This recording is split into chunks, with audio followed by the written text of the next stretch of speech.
Bonjour et bienvenue dans ce nouveau podcast. Aujourd'hui, j'ai la chance d'interviewer Benjamin, qui est coach spécialisé dans le syndrome de l'imposteur.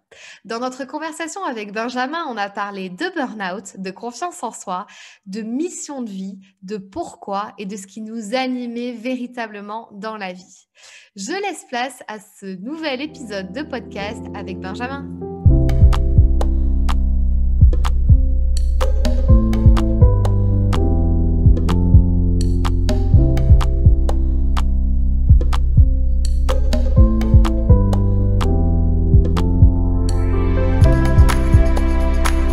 Je suis Fanny, coach en accomplissement personnel. Ma mission est de t'aider à gagner confiance en toi, en estime de toi, à gérer ton stress et tes émotions, mais aussi à vaincre tes peurs pour passer à l'action. Chaque semaine, j'aborde des thèmes dans le développement personnel qui te permettront de t'épanouir et de révéler pleinement ton potentiel. N'oublie pas, tout est possible, il suffit juste d'y croire.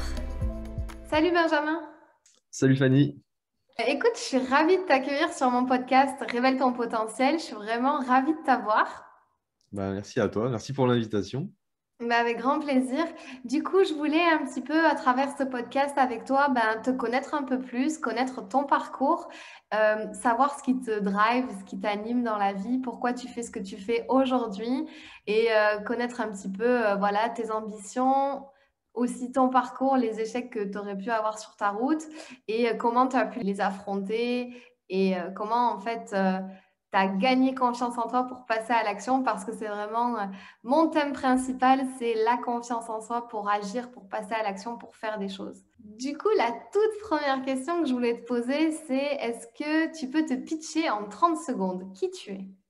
Wow, 30 secondes. Alors, je dirais que moi, c'est Benjamin Hall. Donc, je suis coach pour entrepreneurs. Je suis coach mindset pour entrepreneurs, et notamment qui ressentent le syndrome de l'imposteur. Voilà. Et je les aide à ce niveau pour pouvoir les aider à passer à l'action et se créer un business dans lequel ils sont alignés. Donc, voilà, j'aide les entrepreneurs à regagner en leadership, à regagner en confiance en soi. Ok, ouais, un peu moins de 30 secondes Un hein, peu quand moins. même. Ok, j'ai une question, je pose trois questions généralement pour se connaître un peu plus, un petit peu plus en intimité. Si tu gagnais 1 million d'euros demain sur ton compte personnel, il y a 1 million qui arrive, qu'est-ce que tu ferais? Alors déjà, ce serait une bonne nouvelle. Ce que je ferais, clairement, ça serait d'investir sur moi.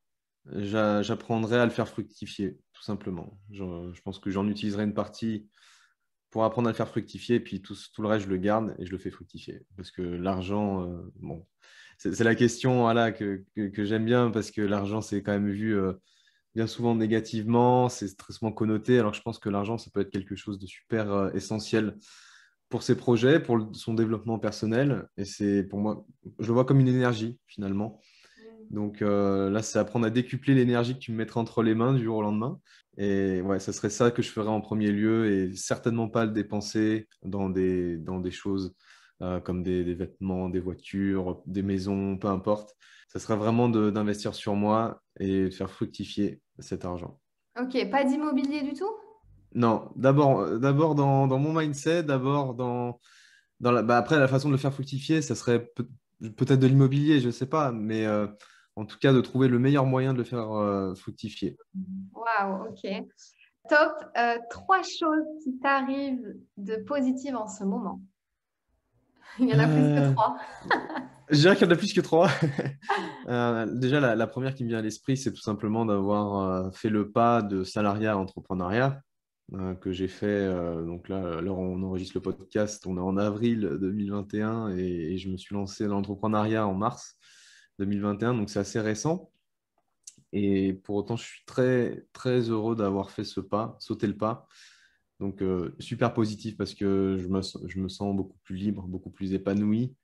Et c'est que le début d'une aventure et je sais qu'il n'y aura que du meilleur qui va m'attendre ensuite. Et déjà, c'est le cas. Deuxième chose qui m'arrive dans ma vie en ce moment, j'ai appris récemment que j'allais être tonton. Donc, voilà, super nouvelle pour moi aussi parce que, Félicitations, cool. yes, merci. Ça, c'est vraiment trop bien parce que ça va me faire prendre aussi une autre tournure dans ma vie, tu vois, un rôle que je n'avais jamais eu jusqu'à présent.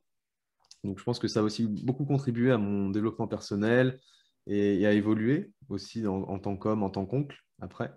Troisième chose, j'en ai d'autres, mais je ne sais pas si je peux les dire maintenant. Non, sinon, après, l'autre chose positive qui m'arrive dans ma vie en ce moment, bah, c'est notamment toutes les interviews que je peux faire avec des entrepreneurs depuis quelques semaines qui vraiment m'inspirent énormément et ça m'aide énormément vraiment dans mon mindset, dans ma façon de voir les choses, dans mon développement. Et ce qui est bien aussi, c'est que ça me permet, vu que je les diffuse sur Instagram, sur mon compte Instagram, bah, de pouvoir aussi inspirer les autres en retour, les entrepreneurs qui se lancent, qui potentiellement, avec ce syndrome de l'imposteur, peuvent se sentir freinés, bloqués, et leur montrer qu'il y a des exemples de personnes, des entrepreneurs à succès, qui ont réussi et qui, pour autant, à leur début, ont eu des galères, ont eu des doutes, des peurs, ont ressenti aussi ce syndrome. Enfin bref, comme beaucoup d'entrepreneurs. Donc ça, c'est aussi une super chose que je suis en train de mettre en place ces dernières semaines. Et il y a des beaux lives qui arrivent. Voilà, je dis ça dans le podcast, il y a des très beaux lives qui arrivent. Je ne peux pas encore Top, dire ok. qui. Spoiler alerte. Ouais. Ok, c'est cool. Bah, écoute, merci pour ces réponses à ces questions. Ah oui, j'en ai une troisième. Quelle est la personne que tu admires ou qui t'inspire le plus? Elle peut être vivante ou morte. Ça, c'est une bonne question. En réalité, j'en ai beaucoup. Mais une qui m'inspire alors, le plus, bah, pour l'avoir côtoyé un petit peu, je dirais Paul Pironnet, qui est un formateur PNL et qui m'inspire énormément parce que j'ai écouté plusieurs contenus sur lui, c'est notamment quand il partage son histoire. Et il a vraiment une histoire qui est super inspirante, qui revient vraiment de loin. Et quand je vois aujourd'hui qui il est devenu, ça m'inspire énormément et ça me montre à quel point, en travaillant sur soi et en cherchant à comprendre comment on fonctionne, en allant se reconnecter vraiment à notre être, à notre essence profonde, tu vois, on peut vraiment changer du tout au tout, avoir des switches identitaires, des changements de vie qui sont vraiment radicaux. Et pour moi, c'est un très bel exemple de ça. Et c'est aussi ce que je cherche à avoir dans ma vie, à expérimenter dans ma vie. Donc, Ouais. c'est un long chemin et qui en réalité n'a pas forcément de fin. Mais en tout cas, c'est vraiment le chemin que je choisis de prendre dans ma vie depuis quelques années. Ouais. Donc, Paul Pironnet, pour moi, clairement, une des personnes qui m'inspire le plus. Paul, ouais, il est incroyable. Paul, si tu nous écoutes, voilà, tu es une inspiration pour Benjamin Hall. Yes. D'ailleurs, je le vois très bientôt, donc je pourrais lui en reparler. Ouais, tu lui diras.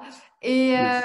ok, bah écoute, merci beaucoup pour ces trois questions. Alors, du coup, parle-moi un petit peu de ton parcours. Comment t'en es arrivé aujourd'hui à devenir coach sur le syndrome de l'imposteur? Enfin, plus précisément, tu fais ça, c'est assez spécifique. Comment t'en es arrivé là aujourd'hui? Alors, ça fait vraiment écho à... Déjà, l'envie de devenir coach, ça fait vraiment écho à mon histoire personnelle, dans le sens où j'ai été par le passé, on va dire depuis mon adolescence, même depuis le collège, quelqu'un qui était très timide. Je me comportais vraiment en timide, j'étais sans confiance en moi, j'étais vraiment le petit garçon insécurisé, mal dans sa peau, même qui se faisait parfois moquer ou critiquer par les autres et rejeté. Et du coup, j'ai vécu la majeure partie de mon adolescence et même depuis ma début de vingtaine, parce que là j'ai 29 ans et jusqu'à mes 27 ans, j'ai été finalement très vide à l'intérieur. Tu vois, c'est le mot qui me vient. J'avais pas trouvé de sens réellement à ma vie. Et avec le temps, donc j'ai quand même pu petit à petit, avec les années, gagner en maturité, mais pour autant, je sentais que j'étais encore en manque de confiance en moi, peu d'estime. Je n'avais pas trouvé de mission de vie, quelque chose qui me drivait vraiment. Donc, je m'étais lancé à l'époque, à suite à des études dans la biologie, la neuroscience. Après, je suis basculé dans le milieu bancaire et des assurances, donc rien à voir. Donc, en étant salarié, voilà. Et je me suis rendu compte avec le temps que ça ne m'épanouissait pas plus que ça. Donc, il y avait déjà cet aspect pro qui était jamais présent pour moi, que ce soit la scolarité, les études et le salariat, je me suis jamais senti très aligné. Et côté perso, ce manque de confiance en moi et ce manque d'estime me pesait finalement et c'était toujours présent avec le temps. Et je répétais avec les années des schémas répétitifs qui faisaient que j'allais bien, puis après j'allais mal. Donc c'était vraiment en dents de scie. Et ça, tu vois, du collège jusqu'à mes 27 ans à peu près. Donc vraiment, j'ai fait des cycles. Et, et c'est à 27 ans où là, j'ai fait mon burn-out, vraiment pro et perso. J'aime bien dire que c'est un pro et perso dans le sens où j'ai ressenti cette crise existentielle en fait en parallèle, où je me suis vraiment re-questionné sur moi en me disant, mais qui je veux devenir en fait? Est-ce que vraiment là j'ai pris le bon chemin? Qu'est-ce que tu es en train de faire, Ben? Je me suis vraiment posé cette question. Et là, je me suis dit, il faut que je fasse quelque chose. Ça peut juste pas durer.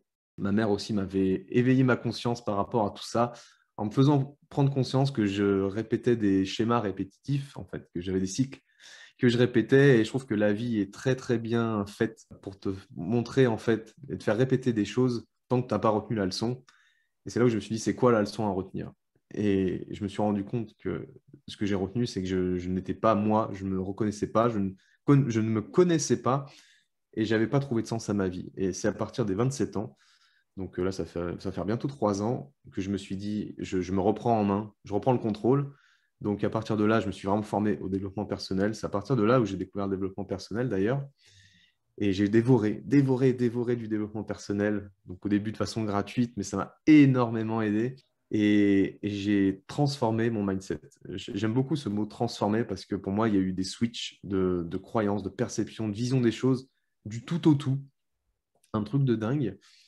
Et depuis, ben voilà, je me suis forgé mon mindset avec le temps, ben jusqu'au premier confinement, donc l'année dernière, où là, c'était le déclic pour moi parce que je voyais ce confinement comme une opportunité et je voyais tout le monde dans mon entourage qui le voyait comme un problème.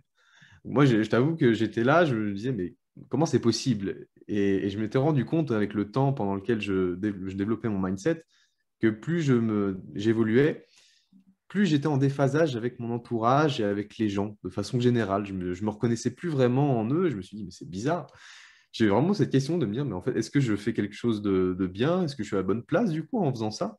Et pour autant, ben, je me sentais évoluer vers le meilleur. Et c'est à partir du premier confinement donc, que j'ai eu le déclic de me dire, non, mais c'est pas possible. Il faut que je fasse quelque chose.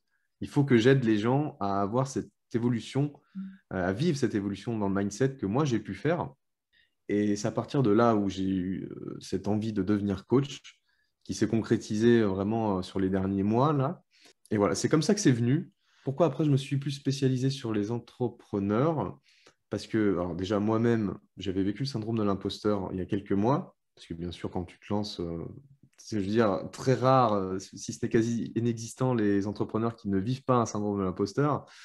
Donc je l'ai vécu aussi et je me suis rendu compte à quel point ça pouvait être problématique, dérangeant et que ça pouvait bloquer. Et c'est là où je me suis dit, bah, le mindset aussi, je vais le mettre au service déjà des personnes qui désirent impacter le monde, qui désirent entreprendre des choses et qui se sentent bloquées et qui n'ont pas forcément ce mindset que j'ai pu créer avec le temps dans ma vie perso. Et je voulais du coup contribuer à ce niveau-là. Donc c'est pour ça que je me suis tourné sur ces personnes-là. Et bien sûr, après, j'ai des projets de plus tard pour bah, éveiller le mindset de plus en plus de personnes, hein, bien sûr. Mais voilà comment l'envie de devenir coach est venue. Ça fait vraiment une continuité avec bah, un passé, voilà, enfin, un passé difficile qui fait que je me suis transformé petit à petit et jusqu'à naturellement avoir eu l'envie de devenir coach. Moi, c'était vraiment une continuité. Ok, une continuité, mais qui est quand même partie d'un moment donné où ça allait pas et tu te dis, ok, là, il faut que je change quelque chose. Bien sûr, ouais. Et je pense qu'il y a vraiment cette idée pour moi. Enfin, je t'avoue que je n'ai pas réellement la réponse à la question de me dire que est-ce qu'on est obligé pour trouver son chemin de vie, sa mission de vie, quelque chose qui nous drive, est-ce qu'on est réellement obligé de faire ce passage aux enfers au préalable, de connaître quelque chose de traumatique, enfin, traumatisant, de dramatique, et de se dire, OK, en fait, je suis au point de non-retour, j'ai touché le fond, maintenant je peux que remonter. Et je ne sais pas si c'est possible de ne pas forcément avoir à vivre ça pour justement aller créer des projets, se créer une vie de dingue. Mais en tout cas, c'est clairement ce qui m'a drivé et m'a poussé à changer. Ouais. Ouais, alors là, c'est un truc de fou parce que c'est la question que je pose le plus en ce moment à tout le monde. Dans mes interviews à Enzo de Phoenix Podcast, je lui ai demandé, mais est-ce que tu crois vraiment qu'il faut avoir vécu un échec, un truc horrible, un trauma pour avoir ce feu intérieur et réussir? La question aussi, je l'ai posée hier dans l'interview que j'ai faite aussi. Et c'est vraiment la question que je me pose le plus en ce moment parce que je me dis, en fait, est-ce qu'il faut avoir vécu ce truc horrible, quoi, tu vois? Et en fait, moi personnellement, je pense que pas forcément, mais que à un moment donné, il faut trouver ton feu intérieur. C'est quoi ton truc différent? C'est quoi le truc qui, en fait, quand t'en parles, tu deviens ouf, quoi. Et je pense que quand tu te bases sur ça, il y a un truc qui peut... voilà, tu peux quand même aller aussi loin que ceux qui ont vécu des échecs ou des traumatismes ou qui ont été au fond du gouffre. Évidemment, peut-être que pour eux, en fait, ils n'ont plus de choix, c'est juste se relever. Donc, se relever, ben, ils n'ont plus de choix, ils veulent tout casser. Mais pour ceux qui n'ont pas vécu tout ça, c'est vraiment la question que je pose. Donc, si jamais tu avais un conseil à donner à ceux qui n'ont pas forcément vécu des grands trucs, des grandes choses horribles, mais qui veulent avoir quand même ce feu intérieur, ce truc et se dire, OK, je vais casser la baraque, qu'est-ce que tu leur dirais? Ah, tu vois, c'est une très bonne question parce que, étant donné que j'ai moi cette réflexion, comme tu l'as aussi, de me dire est-ce que vraiment c'est nécessaire de vivre quelque chose de douloureux pour trouver une mission de vie, quelque chose qui nous prenne aux tripes. En tout cas, ceux qui n'ont pas forcément vécu ou ressenti quelque chose qui les a positionnés, en tout cas en point de non-retour, et de se dire que là, je dois vraiment changer. S'il y a des personnes qui n'ont pas vécu ça, mon meilleur conseil, c'est de pouvoir leur dire qu'est-ce que vous voulez vraiment dans votre vie, de vraiment prendre un moment pour vous poser et réfléchir sur la question de qu'est-ce qui me prend aux tripes et que je suis prêt à tout faire pour aller le chercher et atteindre cette chose-là. Ça demande un temps de réflexion et bien souvent, on vit un peu en mode pilote automatique. Et c'est justement, et moi je parle pour aussi mon cas, hein, en vivant en mode pilote automatique, eh ben, tu te rends compte que tu n'es pas sur le bon chemin et puis à un moment, bah, ça ne va plus, quoi. C'est pour ça qu'il y a des gens qui finissent sur ce point de non-retour. Pour autant, c'est aussi possible de trouver le bon chemin tout de suite, mais ça demande de vraiment s'assurer que tu es sur le bon chemin et de vraiment réfléchir là-dessus, Ouais. de qu'est-ce que tu as vraiment envie et qu'est-ce que tu n'as pas envie. Mm. Il y a aussi cette idée-là, et tu vois, quand tu vis quelque chose de douloureux, bien souvent, les gens qui se relèvent, et une fois en plus, moi le premier, tu es plus dans une stratégie d'évitement que de stratégie de quelque chose qui t'attire. Tu vois, c'est-à-dire que quand tu as vécu quelque chose de tellement douloureux, tu as touché le fond et que tu n'as qu'une chose à faire, c'est te relever. Quand tu te relèves, tu te dis, je vais avancer, mais pas parce que je sais où je vais aller, mais juste parce que j'ai plus envie de vivre ce que j'ai vécu. Donc au début, tu passes dans cette étape-là, puis à force d'avancer, tu vas créer le switch de te dire, OK, en fait, maintenant je suis assez loin de ce que j'ai voulu éviter, mais maintenant, qu'est-ce que je veux? Et on en revient, entre guillemets, au point de départ par rapport à ceux qui n'ont pas forcément vécu quelque chose de douloureux, c'est de reprendre ce temps de réflexion, de se dire, qu'est-ce que je veux vraiment? C'est quoi mon pourquoi profond? Qu'est-ce que je peux vraiment accomplir? Quel impact je veux avoir pour moi, pour les autres dans ce monde? Donc, mon meilleur conseil, c'est de se poser et de faire une introspection à ce niveau-là. C'est ça. Et pour ceux que, tu vois, il y a des gens, ils vivent très mal les échecs. Ils s'en remettent pas presque. Et ils restent dans ce mode-là. Ils peuvent rester vraiment déprimés pendant des années. Ils peuvent rester sur cet échec, se dire, bah, de toute façon, je suis bon à rien ou je suis plus capable de rien. Et ils restent sur ça. Et tu vois, quel serait, toi, ton conseil pour en fait juste animer cette petite flamme qui pourrait y avoir à l'intérieur qui dit quand même, allez, remotive-toi. Parce que tu vois, il y en a beaucoup, j'en vois beaucoup des gens comme ça en coaching qui arrivent pas à rallumer ce truc et qui l'ont totalement perdu. Et là, c'est dur, tu vois, pour eux. Alors, ce que je leur dirais, déjà, quand quelqu'un dit j'y arriverai pas, je suis capable de rien, ce genre de phrase, je suis Incroyable. bon à rien, c'est une histoire. C'est clairement une histoire parce que c'est pas vrai. C'est pas vrai. Il y a forcément, et c'est ça que je voudrais transmettre à ces personnes, c'est qu'il y a forcément un moment dans votre vie où vous avez accompli quelque chose. Vous avez pu faire preuve de confiance, même si c'était très ponctuel, si c'était vraiment un truc qui paraît minime aux yeux des autres, mais qui était énorme pour vous. Il y a forcément des choses sur lesquelles vous avez été bon, il y a forcément des choses sur lesquelles vous avez réussi et vous avez été fier. Hmm. Parce que c'est pas possible d'être toujours bon à rien.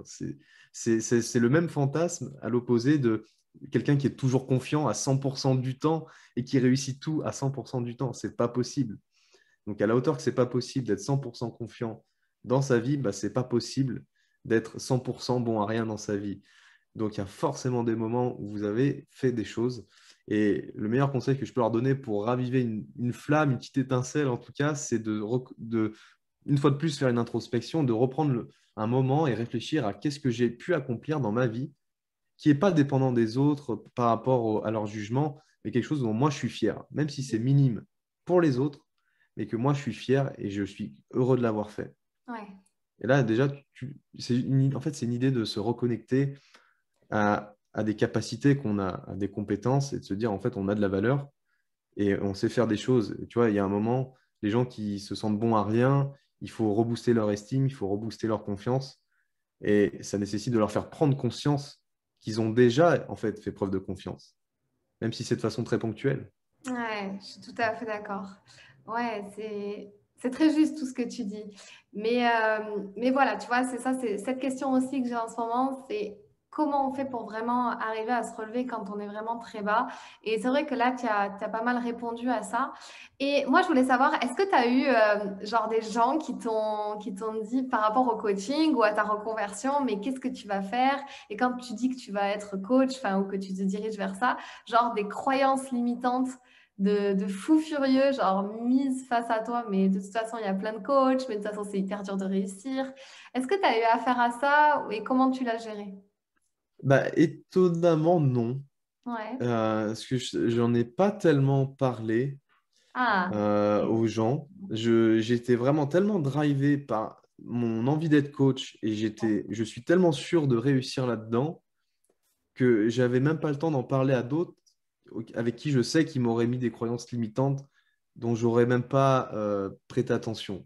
Génial. Donc, c'est sûr que peut-être que si j'en avais parlé plus, on me l'aurait dit, mais je l'ai pas entendu plus que ça. Et quand bien même on me l'aurait dit, je sais que ça aurait été des grosses croyances limitantes et j'en aurais pas tenu rigueur du tout parce que je sais où je vais, je sais que je vais réussir. Et pour moi, la seule question qui me préoccupe, c'est de savoir quand.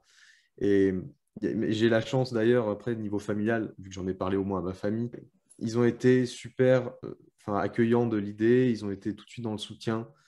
Et c'est pour ça que Ouais. enfin, moi, j'aime énormément ma famille pour ça, parce que je sais qu'ils me soutiennent dans mes projets, qui me drive, qui m'épanouissent. Donc, je t'avoue que je me sens très chanceux à ce niveau-là de ne pas avoir eu des personnes qui m'ont mis des bâtons dans les roues, parce que de toute façon, bah, j'aurais cassé les bâtons.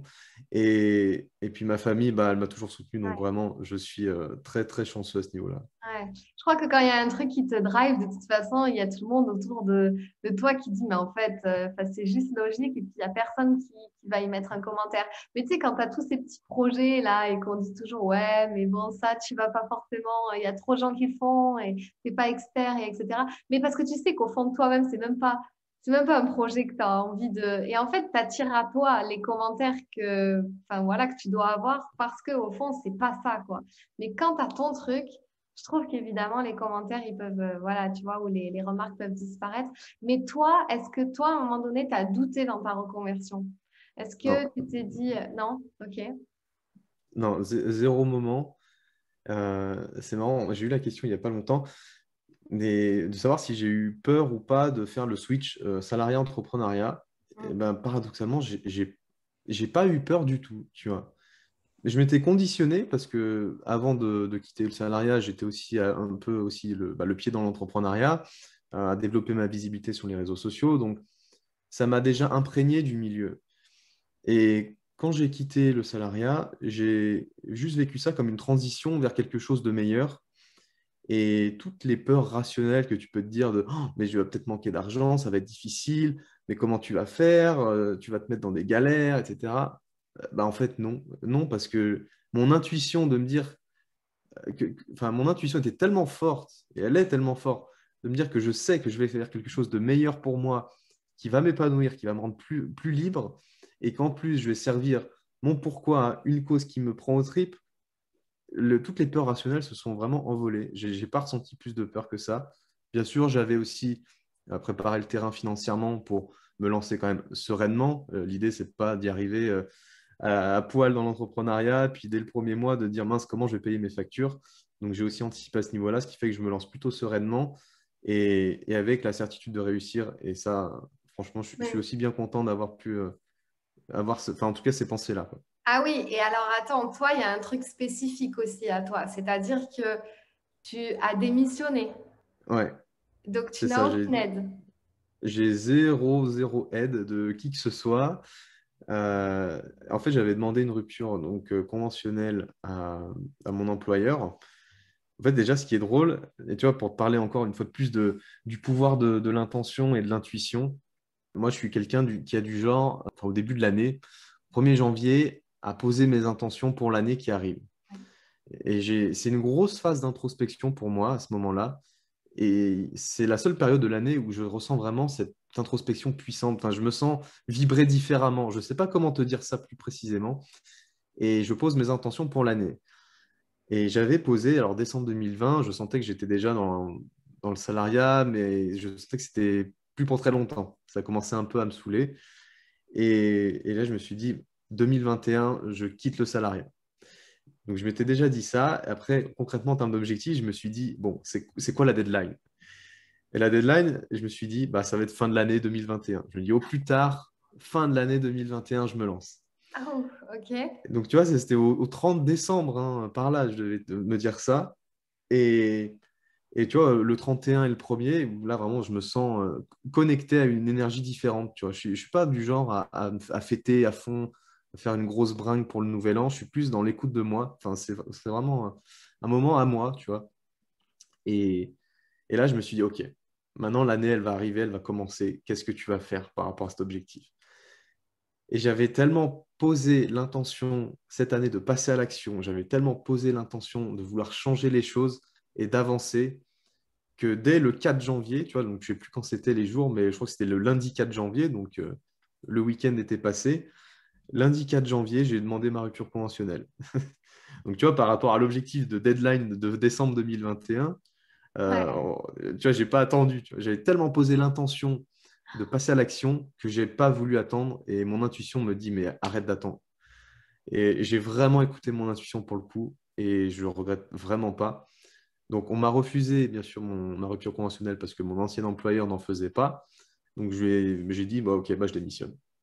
Et j'ai démissionné et ça s'est enchaîné. Donc C'est fin trop bien. février j'avais quitté le salariat et voilà. Mais attends, il y a un truc qui me chiffonne, c'est qu'en gros, ça fait déjà 2 ans ça fait 2 ans que tu as fait ton burn-out à peu près, un truc comme ça. Ouais. Comment on tient pendant 2 ans? Et en plus, dans ta tête, là, au 30 décembre, tu t'étais rajouté presque un an.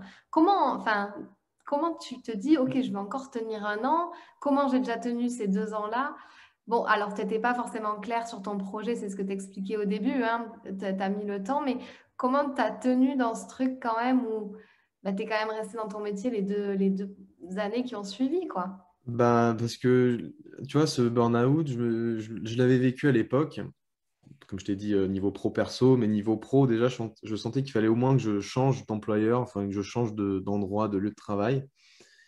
Mais je n'avais pas encore cette idée concrète de vouloir entreprendre, de vouloir être coach. Je continuais, tu vois, enfin, comme je te disais tout à Mm. l'heure, j'étais plus dans la stratégie d'évitement encore, de me dire, OK, je préfère éviter euh, un boulot qui ne m'a pas épanoui et de changer au moins qui j'étais, tu vois. Donc, j'étais plus dans l'optique de juste regagner confiance, de commencer à découvrir, hein. J'étais vraiment dans une phase de découverte du développement personnel.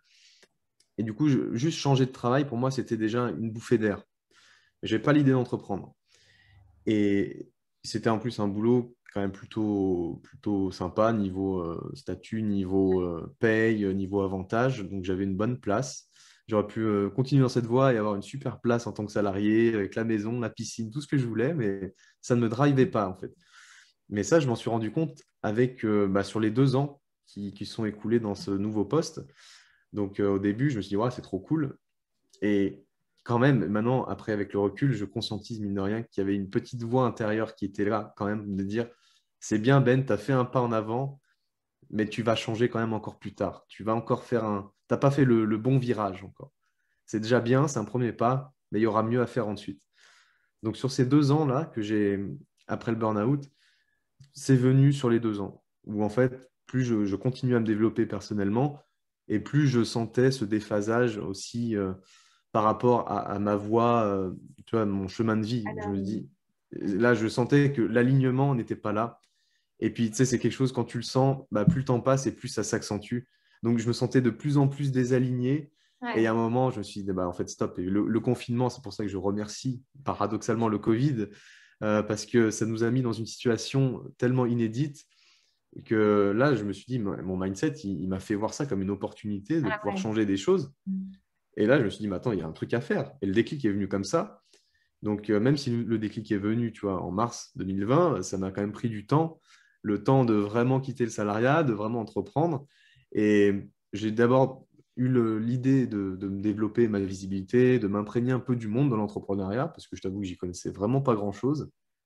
Et puis après, ben, bien sûr, les derniers mois, là, je t'avoue que c'était quand même compliqué Ouais. niveau salariat, hein, parce que quand tu n'es plus drivé enfin, dans ton boulot, c'est difficile d'être efficient dedans. Ça, je peux bien le concevoir. Je l'ai vécu, même si, grâce à mon mindset, je me suis dit, allez, je tiens, parce qu'il y avait des raisons pour moi de le faire, notamment financières, comme je t'ai dit, tu vois, de m'assurer une soupape de sécurité. Je le voyais comme ça, en fait. J'allais travailler vraiment pour me dire, OK, je vais me créer une sécurité financière pour quand je vais me lancer. Donc, mes derniers mois de salariat étaient tournés entrepreneuriat finalement.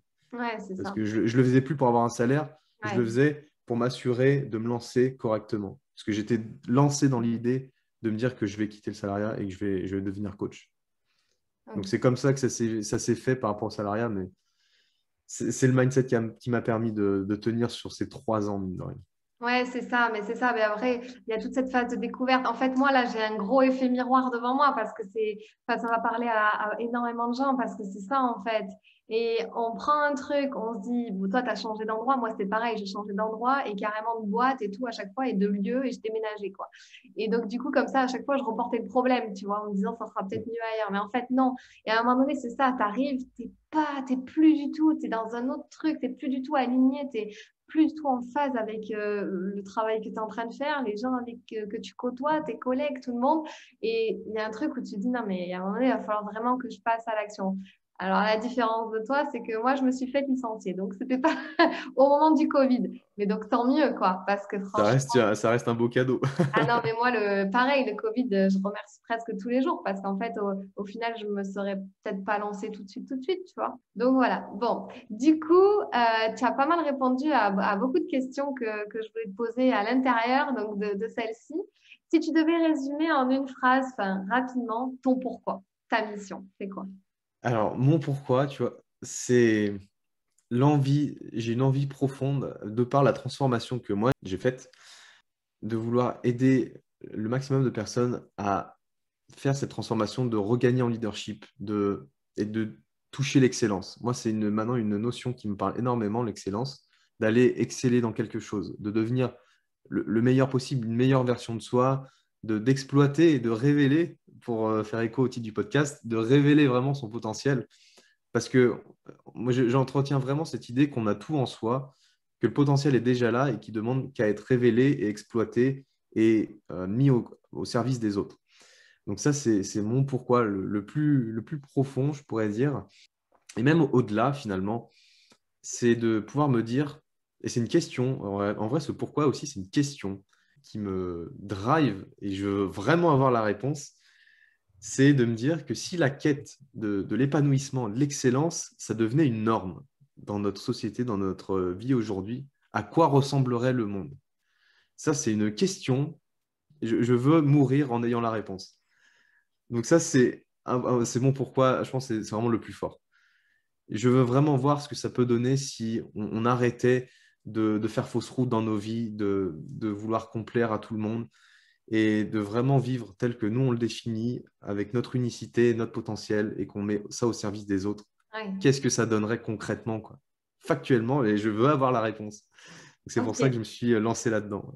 Alors du coup, je voulais poser encore deux questions. La première, ça serait en fait, qu'est-ce que tu retrouves le plus comme problématique chez tes coachés en fait? Alors, étant donné que je suis très tourné autour du syndrome de l'imposteur, tu vois, pour moi, le syndrome de l'imposteur est sous-tendu par deux piliers, on va dire, qui sont un problème soit de confiance en soi, soit un problème d'estime de soi. Et ça, bien souvent, quand tu creuses un peu plus, tu vois que c'est lié à des croyances limitantes, des peurs. Tu as des peurs de réussir, par exemple, des peurs d'échouer, peur du regard des autres. Enfin bref, différentes peurs. Donc, c'est vraiment les deux choses, croyances limitantes et peurs. Et bien souvent, les gens ne s'autorisent pas, dans le cas du syndrome de l'imposteur, à aller faire quelque chose parce qu'ils ont peur d'être jugés, parce que s'ils réussissent, ils auront le sentiment d'être illégitimes, ils auront le sentiment d'être une autre personne. Si au contraire, des fois, si c'est une peur d'échouer, C'est se dire, oh là là, mais si je fais un échec, si ouais, j'ai un échec, ben, je passe pour un imposteur. C'est toujours ces notions-là qui reviennent. Donc, c'est très tourné autour du mindset pour refaire voir des choses de leur passé différemment. Parce que ces peurs et ces croyances limitantes, quand je creuse, bien souvent, ça vient toucher le passé, en fait, la vie personnelle de l'entrepreneur. Et pour te donner un exemple, j'avais une coachée qui n'arrivait pas à mettre beaucoup de valeur sur qui elle était et ce qu'elle faisait dans le cadre de son projet entrepreneurial. Et en creusant, il s'avérait que le fond du problème venait du suicide de son père il y a plus de 20 ans. Donc, rien à voir, tu vois, par rapport à un syndrome de l'imposteur en réalité, parce que ça, c'est vraiment la couche en surface, mais ce qui est sous-tendu par des choses plus profondes, en fait. Et moi, l'idée, c'est de pouvoir, à travers mes coachings, aller transformer tout ça pour non seulement permettre de surmonter le syndrome de l'imposteur, même si je préfère le terme de le dompter, parce que le syndrome revient toujours tôt ou tard dans l'entrepreneuriat, mais aussi de pouvoir redonner plus de leadership à la personne, leur créer un mindset qui est beaucoup plus solide. Donc, tu vois, je joue sur deux aspects, c'est de pouvoir les faire avancer dans leur business, en même temps avec un mindset qui est beaucoup plus à leur service, qui est beaucoup plus solide et qui leur permet vraiment d'avancer dans une posture de leader. Ouais, c'est ça. Et il y a toujours une raison bien cachée au fond. Toujours. Et après, en découlent les problèmes de confiance en soi, d'estime de soi, etc. Les problèmes que je connais bien. Ok, super intéressant. Et dis-moi, quelles sont tes ambitions pour le futur? Alors, mes ambitions, tu vois, là, on a parlé de mon lancement en tant que coach, mais j'ai aussi l'ambition de devenir conférencier, pouvoir devenir speaker, ça me parle énormément parce que, tu vois, ça fait référence aussi à mon pourquoi, de pouvoir donner un maximum de clés aux gens, de pouvoir les inspirer, les motiver à changer, à se découvrir, à se connaître. Donc, il y aura une partie de ma vie qui sera dédiée aux conférences, ça c'est sûr. Je voudrais bien, en termes d'ambition, si on parle d'ambition, faire un TEDx. C'est un de mes goals, clairement, et je compte bien le réaliser. Sinon, j'ai même un projet plus long terme. Après, on verra à l'avenir si c'est plus long terme ou pas, de pouvoir justement changer l'éducation. Tu vois, de créer des académies physiques de développement personnel, parce que je vois qu'il y a beaucoup d'académies en ligne qui se développent. Tu vois, on est vraiment dans une époque où le développement personnel, comme tu le disais tout à l'heure, ça se démocratise de plus en plus, surtout dans la francophonie, et beaucoup en ligne, parce que là, on est dans l'avènement d'Internet, etc. Et j'essaie de voir déjà au-delà en me disant, c'est bien de tout faire en ligne, c'est bien de faire du dev perso, et à un moment, les gens aussi, ce qu'ils voudront, c'est avoir de la connexion entre eux, Ouais. mais de la vraie connexion. Et je pense que même après un Covid, ça va aussi accentuer cette envie de retrouver du lien présentiel, physique. Donc, je voudrais créer des académies vraiment physiques avec un écosystème pour que les personnes puissent se développer. Et ça va nécessiter beaucoup de travail pour mettre en place ces académies partout. Je voudrais bien en mettre partout en francophonie, idéalement. Donc, très gros projet, mais qui me permettrait de vraiment voilà, éveiller les consciences un maximum et de pouvoir aider un maximum de personnes, en fait, tu vois, à se développer sur le niveau personnel, sur du plan physique, sportif, sur le plan artistique. Tu vois, je voudrais essayer de créer vraiment une bulle, en fait, dans laquelle les gens peuvent se retrouver et pouvoir Ouais, bien sûr. cohabiter et vraiment se développer bien mieux que l'éducation. Et en fait, tu vois, que ça puisse être une alternative à l'éducation qui a un programme dédié. Enfin, Ouais. voilà, j'ai vraiment imaginé un truc de dingue. Mais pourquoi je voudrais faire ça et pourquoi j'ai cette ambition-là, c'est parce que le développement personnel, je me rends compte qu'on le consomme surtout à partir de la vingtaine. Tu vois, quand on finit nos études, quand on finit notre scolarité. Et c'est bien dommage parce qu'en fait, on perd une vingtaine d'années de notre vie, grosso modo, à se découvrir, à se chercher. Et ça, c'est quand on fait du développement personnel assez tôt.